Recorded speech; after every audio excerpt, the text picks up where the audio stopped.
आदिवासी herbal hair oil. जी हाँ दोस्तों, आपने ये वर्ड कहीं ना कहीं तो सुना ही होगा, आदिवासी हेयर ऑयल। तो दिल थाम के बैठिए, मैं आपके सामने इनका काला सच लाने वाला हूँ। ये देखो मेरे दोस्तों, ये देखो, ये देखो, ये देखो, ये वीडियो उनके लिए है जो इनका प्रोडक्ट खरीदने वाले हैं, और गवर्नमेंट के लिए जिन्हें इनके ऊपर एक्शन लेना चाहिए।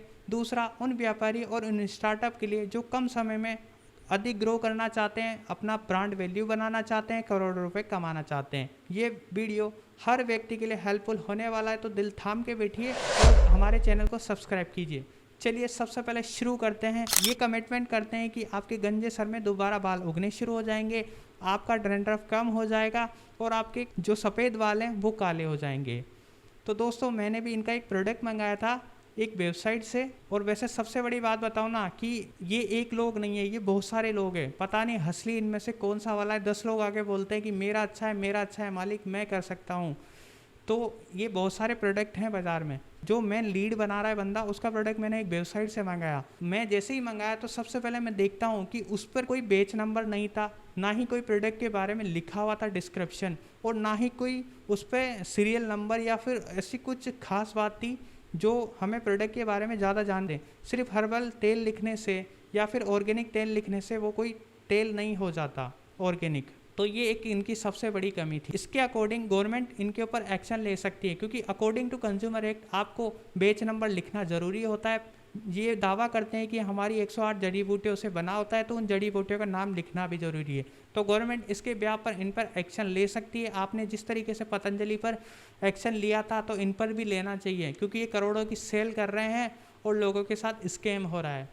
तो एक तो ये बात हुई। दूसरा, इनकी इतनी लाखों की सेल हुई है, ये पूरी सेल इनकी वेबसाइट पे देखेंगे ना, कोई ऑनलाइन मेथड नहीं है, ये पूरी सोची समझी साजिश है। हमेशा सीओडी करते हैं और थर्ड पार्टी डिलीवरी करवाते हैं। सीओडी का मतलब है कि इनकी सेल हुई है, उनका हिसाब इनके पास नहीं है। यदि ऑनलाइन करते तो इसका पूरा हिसाब ऑनलाइन रहता। तो कितनी सेल हुई है उसका बैच नंबर नहीं है, ना ही कोई ऑनलाइन सेल्स का जो अर्निंग हुई है, जो इनका प्रॉफिट हुआ है, उस पर कोई जीएसटी नहीं लगेगा, क्योंकि ट्रांजैक्शन का हिसाब किताब तो किसी के पास है ही नहीं।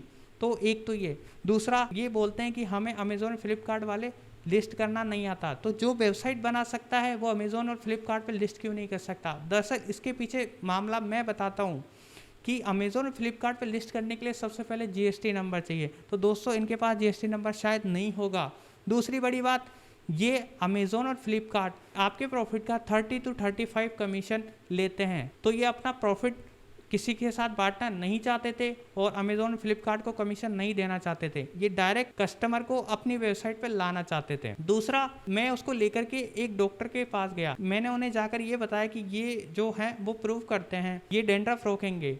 तो सबसे पहले वो हंसने लगे। वो ये बताते कि डैंड्रफ जो है वो एक फंगस है, और ये जो फंगस है वो तेल लगाने से और फैलता है।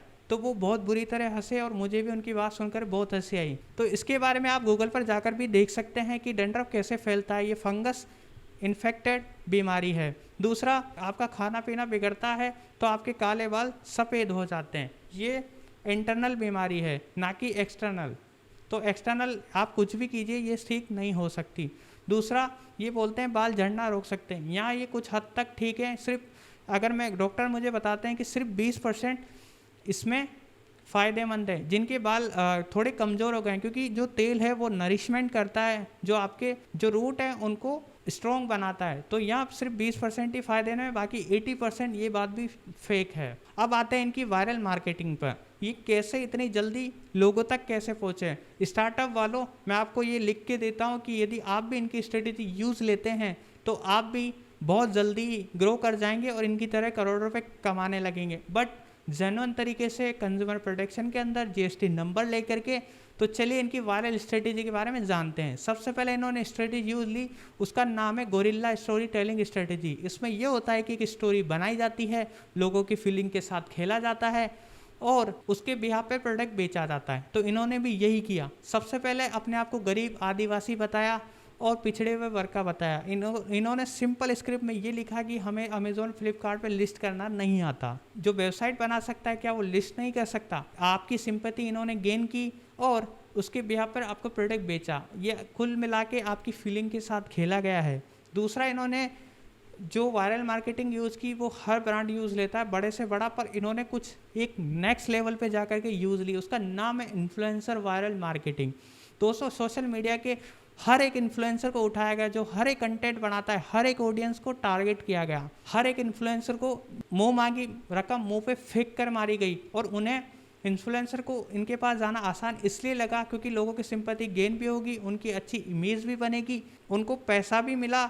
ये सबसे बड़ी इन्फ्लुएंसर इनके पास जाना इसलिए चाहता है क्योंकि एक तो ये उन्हें वेकेशन पे 7 दिनों की घुमाने के लिए लेके जाते हैं, दूसरा उनके आने जाने का खर्चा पूरा देते हैं, उन्हें मुंह की कीमत मिलती है, उन्हें सिर्फ सिंपल सा वर्ड बोला जाता है। अधिकतर इन्फ्लुएंसर को दिक्कत ये होती है कि उन्हें हार्ड स्क्रिप्ट दी जाती है, बट इसमें तो सिंपल स्क्रिप्ट थी। स्ट्रेटेजियाँ इन्होंने यूज ली, ये बहुत ही कारगर। और सबसे बड़ा इन्फ्लुएंसर जो बने मोदी जी, बट उनकी स्पीच में ये दिक्कत थी कि वो इनके हर्बल तेल के बारे में बात नहीं कर रहे थे। वो जो बात कर रहे थे उसका नाम है कावेरी ऑपरेशन के बारे में। पूरा वीडियो यूट्यूब पे आपको देखने को मिल जाएगा, आप उसे पूरा देखिए। तो किसी के बहकावे में ना आए, अपना डिसीजन खुद लें। तो गवर्नमेंट से मैं यही कहना चाहूँगा, सबसे पहले इनका प्रोडक्ट उठाइए और लैब में भेजिए। यदि इनका प्रोडक्ट सही होता है तो इन्हें जीआई टैग दिलाइए, और यदि सही नहीं है तो इनको अरेस्ट करवाइए, इन्हें जेल भेजिए। क्योंकि और सबसे बड़ी बात, इनसे जीएसटी भी भरवाइए क्योंकि इन्होंने करोड़ों का ट्रांजैक्शन किया है। और जीआई टैग के बारे में बता दूं दोस्तों, जीआई टैग क्या होता है? जीआई टैग का फुल फॉर्म होता है जियोग्राफी आइडेंटिफिकेशन।